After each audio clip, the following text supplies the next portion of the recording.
লীগ নেই এবং আওয়ামী লীগ বেসরকারিভাবে বা অপ্রাতিষ্ঠানিকভাবে এই ভোটকে নিয়ে খেলেছে।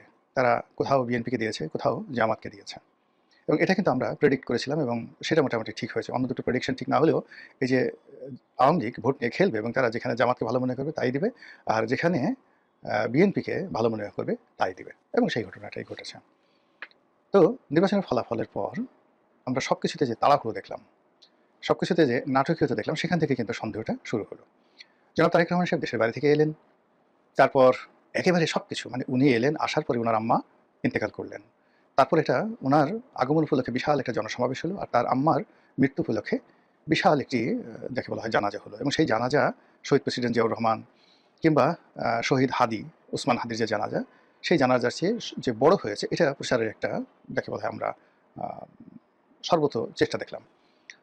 এরপর নির্বাচনের মাঠে জনাব তারেক রহমান সাহেব ছুটলেন, এবং তিনি যে ১৭ বছর দেশের বাইরে ছিলেন, তারপর তার শরীর যে অসুস্থ, তার মেরুদণ্ড ভাঙ্গা, কিংবা তিনি মা হারিয়েছেন সাম্প্রতিক সময়, এটা ভুলে গিয়ে তিনি দেশের প্রেমে, দেশের জনগণের প্রেমে এবং দেশ রক্ষার কাজে মাতৃভূমির প্রয়োজনে এতটা দৃঢ় হলেন এবং এতটা শক্তিশালী হয়ে পড়লেন যে সকাল সন্ধ্যা দিন রাত তিনি সারা বাংলাদেশ তোলপাড় করে একের পর এক রাজনৈতিক সমাবেশ। এরপর ভোট হলো, ভোটে জয়লাভ করলো বিএনপি, এবং এটা প্রত্যাশিত যে বিএনপি এভাবে জয়লাভ করবে। তারপর নাটক হলো, নাটকের পর সেই যাকে বলা হয় জাতীয় সংসদ, সেখানে শপথ গ্রহণ হলো, নজিরবিহীনভাবে শপথ গ্রহণ হলো। আর সেই শপথ গ্রহণের আগে এনসিপি এবং জামাত বললো আমরা এখানে শপথ গ্রহণ করব না, কিন্তু তারা আবার নাটকীয়ভাবে শপথ গ্রহণ করলো। তো এরপর সরকার গঠিত হওয়ার পরে তার মন্ত্রীরা, প্রধানমন্ত্রী একের পর এক চমক সৃষ্টি করে যাচ্ছেন। সেই প্রচণ্ড গরমের মধ্যে অনেক মন্ত্রী কোট পরছেন, টাই পরছেন, তারপর তারা বিভিন্ন মন্ত্রণালয়ে যাচ্ছেন, দেশে ঘুরে বেড়াচ্ছেন, এখানে সেখানে খাল কাটছেন। মানে এমন একটা ব্যাপার যে খুব দ্রুত বাংলাদেশটাকে তারা একটা স্বর্গের উদ্যান বানিয়ে ফেলবেন। অন্যদিকে যিনি প্রধানমন্ত্রী, তিনি খুব সাধারণভাবে চালচলন করছেন দিল্লির বাদশা নাসিরুদ্দিনের মতো। তারপর তিনি রাষ্ট্রীয় প্রোটোকল ঠিক আগের প্রধানমন্ত্রীরা যেভাবে রাখতেন সেগুলো বাদ দিয়ে খুব সাধারণভাবে চালচলন করছেন, তার মন্ত্রীরাও সেভাবে চালচলন করছে। তো এগুলো নিয়ে মানে লোকজন খুব খুশি যে না, দেখতে শুনতে বেশ ভালো লাগছে। কিন্তু এরই মধ্যে জামাত অভিযোগ করেছে যে তারা বিভিন্ন অন্তত ৫০টি আসনে তারা নিশ্চিতভাবে জয়লাভ করেছিল। ইঞ্জিনিয়ারিং করে, ইলেকশন ইঞ্জিনিয়ারিং করে তাদেরকে ঠকিয়ে দেওয়া হয়েছে। তো জামাত ৭৮টা পেয়েছে, তার সঙ্গে যদি আরও ৫০টি যুক্ত হলো, তাহলে তারা নিশ্চিতভাবে ১৩০টির মতো আসনে জয়লাভ করত। এটা হলো জামাতের ভাষ্য। বিএনপি অবশ্য এই ব্যাপারে কোনো কথাবার্তা বলেনি, আর যারা ইলেকশন আয়োজন করেছে তারাও এই ব্যাপারে কোনো রা করেনি।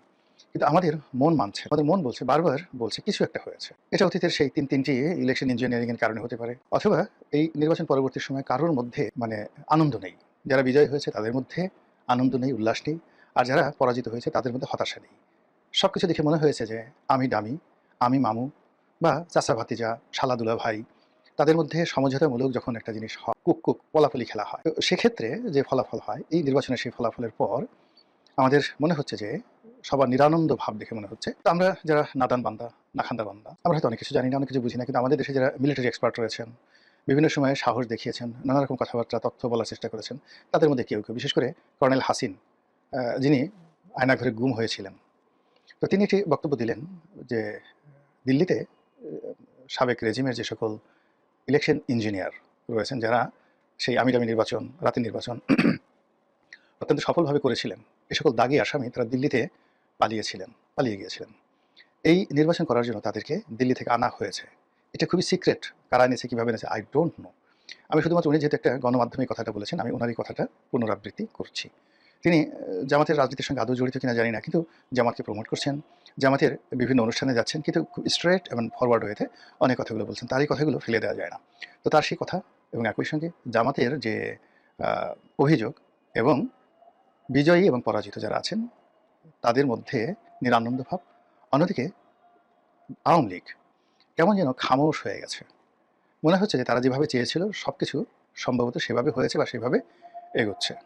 নির্বাচনের পরে এখনও পর্যন্ত সংসদ অধিবেশন বসেনি, মার্চ মাসে ১২ তারিখে সংসদ অধিবেশন বসবে, কিন্তু এর আগেই সরকারের সকল গুরুত্বপূর্ণ পদ পদবিতে যাকে বলা হয় নাটকীয় সব পরিবর্তন হয়ে গেছে।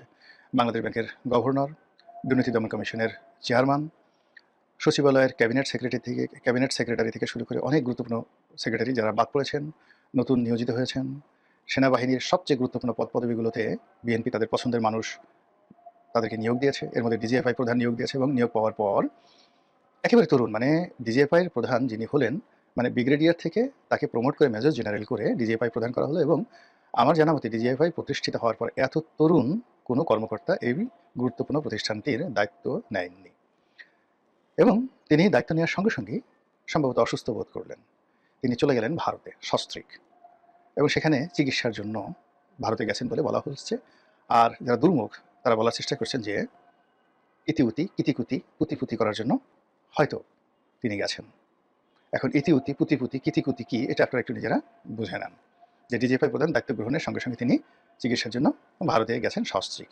এনিওয়ে, তো এখন সেই ডিজিএফআই থেকে শুরু করে সব জায়গায় পরিবর্তন হয়ে গেছে, শুধুমাত্র দুটো পদে পরিবর্তন হয়নি। তিনটি মানে তিন বাহিনী প্রধান সেই পদে পরিবর্তন হয়নি, আর রাষ্ট্রপতি পদে পরিবর্তন হয়নি, আর সব পরিবর্তন হয়ে গেছে। অন্যদিকে যারা উপদেষ্টা ছিলেন তাদের অনেকের জীবন তছনছ হয়ে যাওয়ার মতো উপক্রম। দুর্নীতি দমন কমিশনে তাদের বিরুদ্ধে অভাব মানে তাদের বিরুদ্ধে অসংখ্য অভিযোগ পড়েছে। এবং আমাদের যে কেন্দ্রীয় ব্যাংকের যে ফাইন্যান্সিয়াল যে যেটাকে বলা হয় বিএফ কি যেন বিএফ ইউআইডি এরকম কি একটা রয়েছে আর কি, ফাইন্যান্সিয়াল ইন্টেলিজেন্স ডিপার্টমেন্ট যেটাকে বলা হয়, তারা বেশ কয়েকজন উপদেষ্টার ব্যাংক হিসাব তলব করেছে। তো এই হলো অবস্থা। আর সেই অবস্থার মধ্যে যখন এরকম ইঞ্জিনিয়ারিংয়ের কথা আসছে তখন আমরা ভাবছি তুমি কেমন করে গান করো হে গুণী। মানে এবারের ইঞ্জিনিয়ারিং যদি হয়ে থাকে তাহলে এটা এত সূক্ষ্ম, এত বৈজ্ঞানিক, এত আল্ট্রা লেভেলে এই ইঞ্জিনিয়ারিংটা হয়েছে। এটি একমাত্র আল্লাহ রাব্বুল আলামিন ছাড়া, সে যদি দয়া করে আমাদের কাছে এটি উন্মুক্ত করে না দেন, মানে আগামীতে এই যারা এই সমস্ত ইঞ্জিনিয়ারিং করেছেন তাদের কারো হয়তো কুড়োকুষ্টি হবে, কারো হয়তো প্লেগ হবে, তারপরে কারো হয়তো কলেরা হবে, গুটি বসন্ত হবে, অনেকে স্বপ্ন দেখবে, অনেকে জিন ভূতের কবলে পড়বে, তখন তারা ভয়ে বলে দেবে যে আমরা এই কাজগুলো করেছি, এই কাজগুলো আমরা করেছি। তো সেক্ষেত্রে হয়তো আমরা জানতে পারবো, কিন্তু তার আগ পর্যন্ত আমাদের দুর্বল বুদ্ধি যেভাবে 2014 সনের ঘটনা প্রেডিক্ট করতে পারিনি এবং ঘটনা ঘটার অনেক দিন পরেও আমরা বলতে পারিনি। আবার 2018 2024 মানে সনের যে নির্বাচন, সেই নির্বাচনের যে কারসাজি সেটা এখনো পর্যন্ত আমাদের মাথায় যেহেতু এখনো ঢোকেনি,